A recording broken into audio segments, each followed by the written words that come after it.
Mandatory evacuation. Evacuate to where? What do you think? Quarantine zone. See, some places got a heads up before the infection showed up. Most didn't. Over the course of Joel and Ellie's journey through this game across America, you find all these different societies, all these different enclaves, and you get to see how do they deal with the infected. without the manifestation of this infection, you can't have these people making those interesting choices.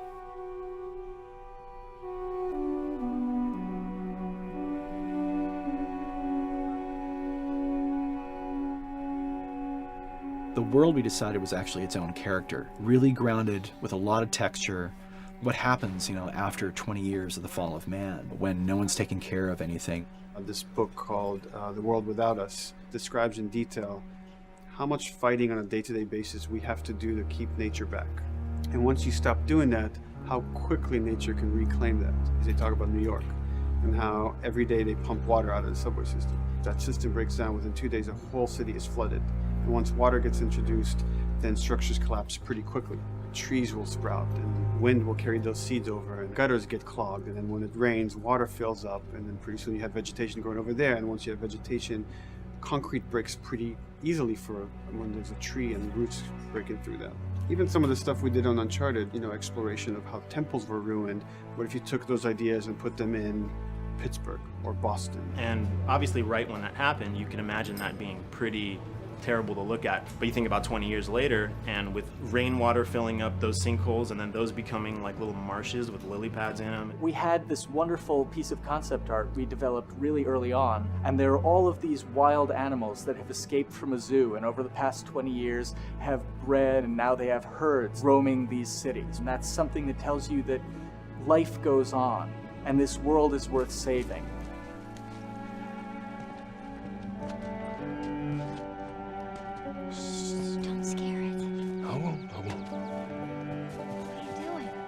There's something really pretty about nature reclaiming its domain once we are gone.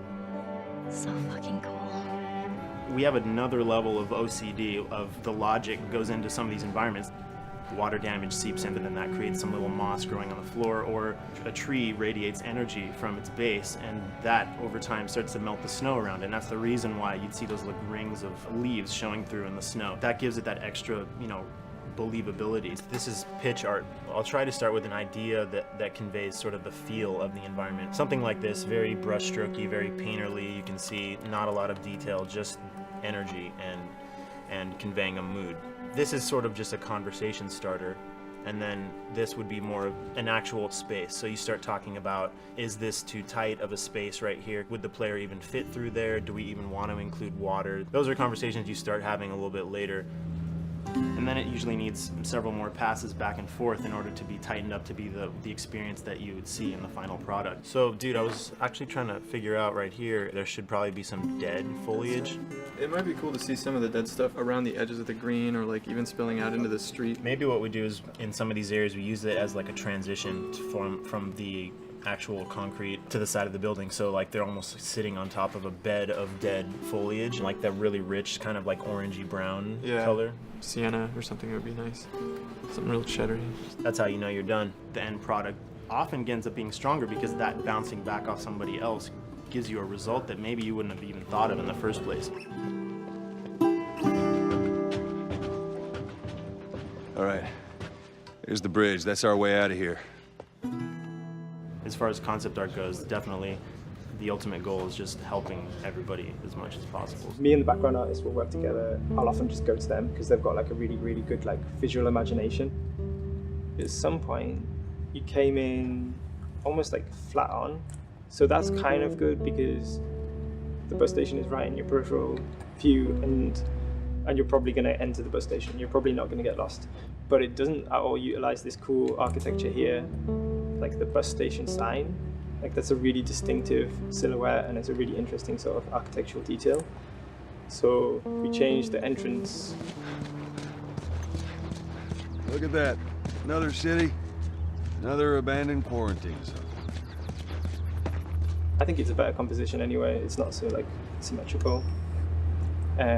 And I think that was done so that this sign read better. If you didn't see the word bus on it, you might not know it's a bus station. So I think that helps. Everything we're doing in the environments is relating back to what you should be feeling in the story or what's happening to these characters. So is that everything you hoped for? Jury's still out. But man, can't deny that view. Come on, this way.